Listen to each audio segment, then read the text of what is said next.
नमस्कार, मैं हूं दीपाली राणा। आप देख रहे हैं कमोडिटी कॉल और तमाम कमोडिटी मार्केट का एक्शन आपके सामने लेकर आएंगे। ट्रेडिंग स्ट्रैटेजीज को समझने की कोशिश करेंगे, लेकिन सबसे पहले शो में हम बात करेंगे मस्टर्ड की, यानी सरसों की। किस तरीके की नई फसल का अनुमान दिखाई दे रहा है, किस तरीके की अवेलेबिलिटी है, डिमांड सिनेरियो किस तरीके का बना हुआ है, सब पर्सपेक्टिव से बातचीत करेंगे मस्टर्ड ऑयल प्रोड्यूसर्स एसोसिएशन के जॉइंट सेक्रेटरी अनिल छत्तर से। साथ ही ट्रेडिंग व्यू देने के लिए एलकेपी सिक्योरिटीज के वीपी जतिन त्रिवेदी भी हमारे साथ बने हुए हैं।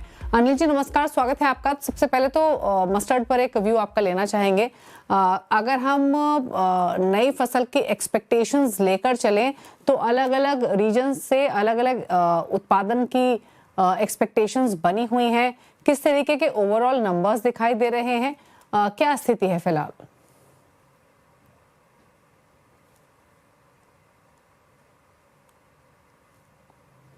अनिल जी आप सुन पा रहे हैं? चलिए, इनकी फोन लाइन डिस्कनेक्ट हो गई है।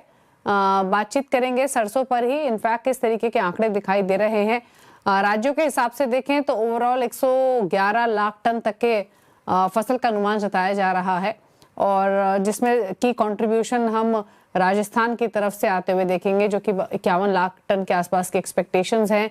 पंजाब हरियाणा में 12.5 लाख टन, उत्तर प्रदेश 15 लाख टन का रह सकता है।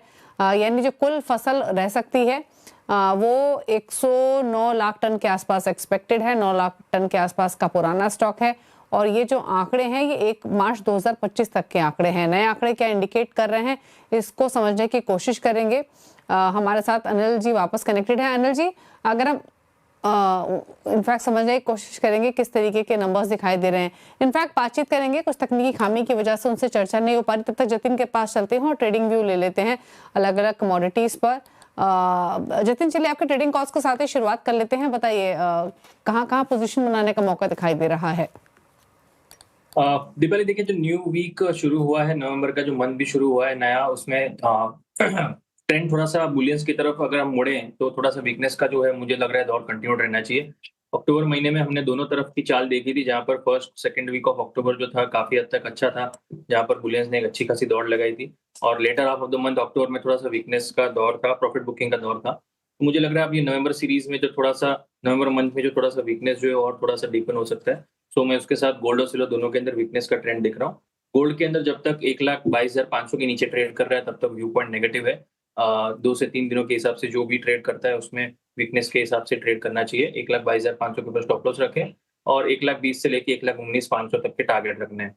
सिल्वर के अंदर भी वीकनेस का दौर जो मुझे लग रहा है वो कंटिन्यूड रहना चाहिए। 1,54,000 के जब तक नीचे है तब तक ये वीकनेस का ट्रेंड रहना चाहिए इसके अंदर, ओवरऑल पर्सपेक्टिव से बोल रहा हूँ। अगर ट्रेडर्स हैट पहना हुआ है तो ट्रेडर्स के हिसाब से 1,51,000 ये जो है वो लेवल ध्यान में रखना है। जब तक 1,51,000 के नीचे है तब तक 1 से 2 दिनों का व्यू पॉइंट जो लेके चलते हैं वहाँ पे वीकनेस का दौर है। और लोअर एंड पर 1,87,000 1,47,000 के आसपास के टारगेट्स के लिए सिल्वर के अंदर भी बिकवाली करके चलना है।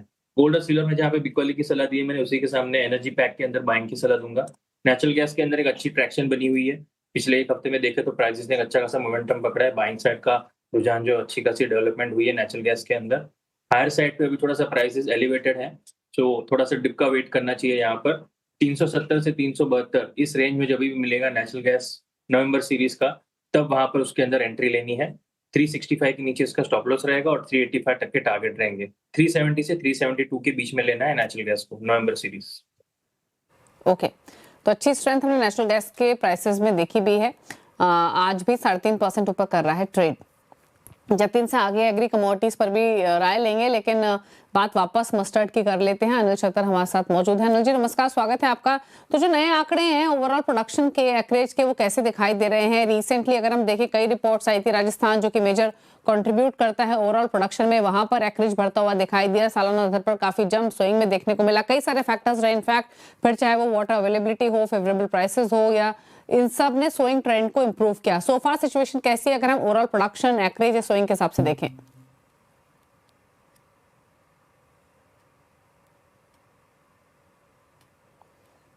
अनिल जी आपको ऑडियो मिल रही है? हेलो, चलिए, जब आप सुन पा रहे हैं अनिल जी?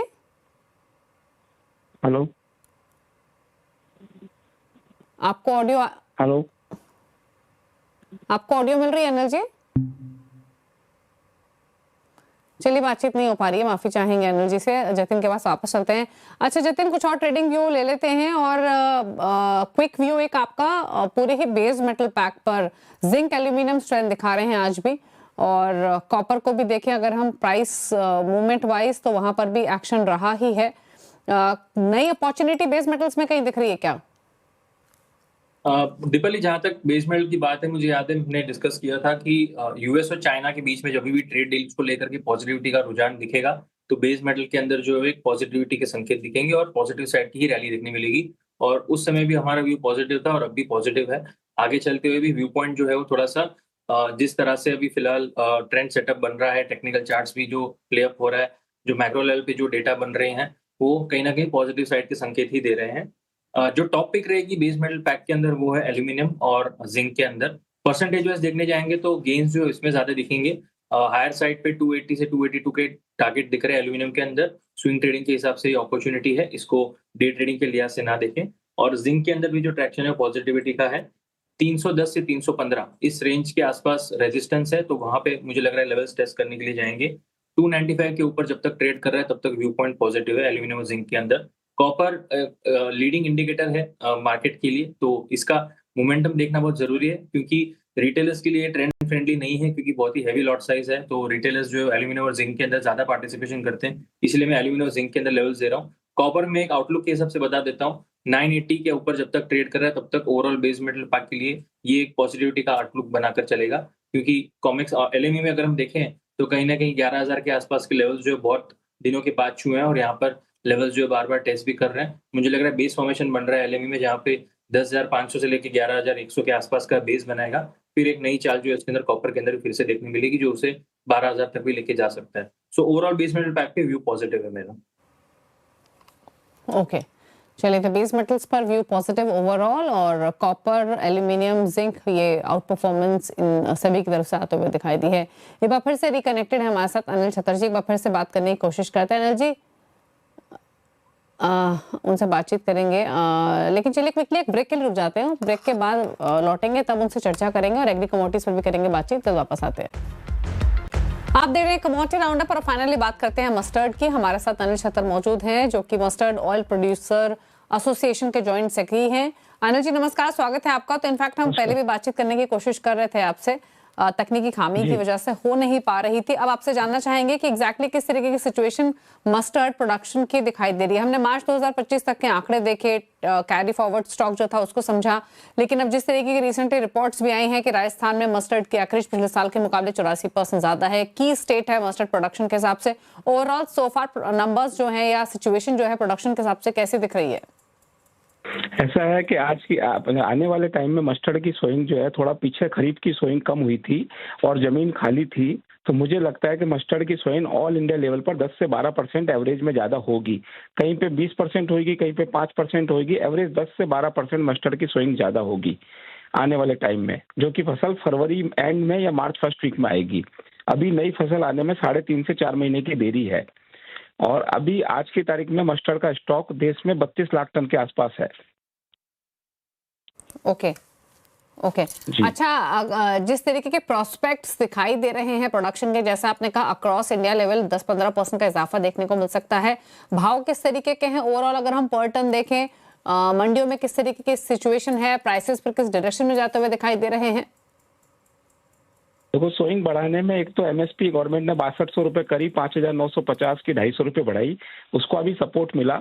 दूसरा, पूरे साल सरसों को एमएसपी से ऊपर दाम मिले, तो मुझे और अभी फिलहाल एक बार जून जुलाई में थोड़ी सी तेजी एक्स्ट्रा आ गई थी मस्टर्ड में।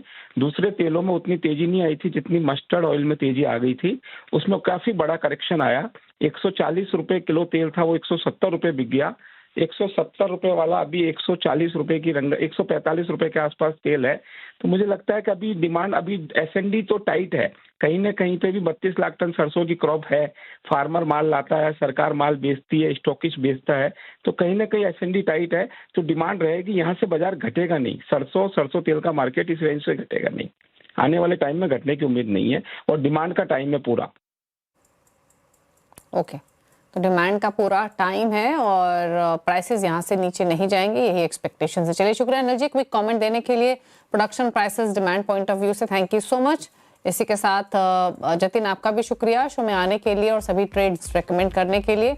एक ब्रेक का वक्त हो गया है, ब्रेक के उस पर आपके लिए कराएंगे आवाज समाचार। नमस्कार।